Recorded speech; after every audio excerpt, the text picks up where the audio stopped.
Bernie McGrath won a closely watched and surprisingly close Senate Democratic primary in Kentucky, CNN projected on Tuesday.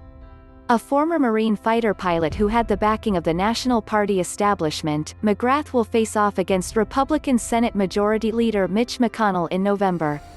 McGrath edged out her Democratic opponent, State Representative Charles Booker, who enjoyed a late groundswell of support as he emerged as a national voice during protests over police brutality and racial injustice and attracted support from progressives across the country.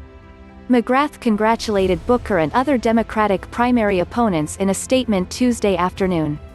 "I am proud to have competed against these men and, undoubtedly, doing so made me a better candidate," she said.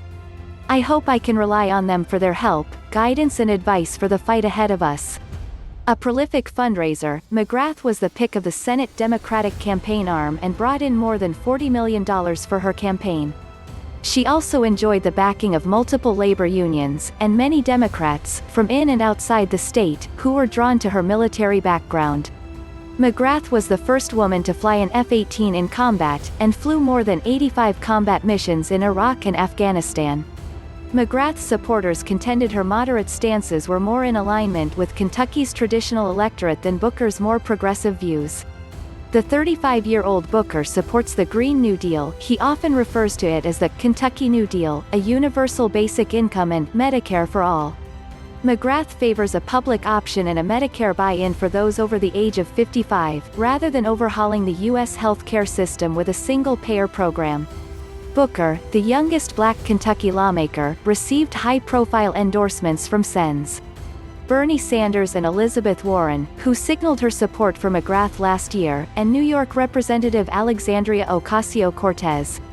McGrath called for unity in her statement Tuesday, and said that she doesn't need to be convinced on issues of equality. "While each of our experiences are unique, as a woman in the military, I had to repeatedly fight the establishment during my 20-year career," McGrath said. "No one needs to convince me of the urgency to address the issues of equal pay and equal justice, affordable health care for all, real action on voting rights, and ending the corrosive grip that corporate special interests have on our federal government. But there can be no removal of Mitch McConnell without unity," McGrath continued. "We must unify our Democratic family to make that happen, including those who didn't vote for me in the primary, and I intend, immediately, to start the dialogue necessary to bring us all together in our common cause for the general election." McConnell's Senate seat is classified as likely Republican by the Cook Political Report.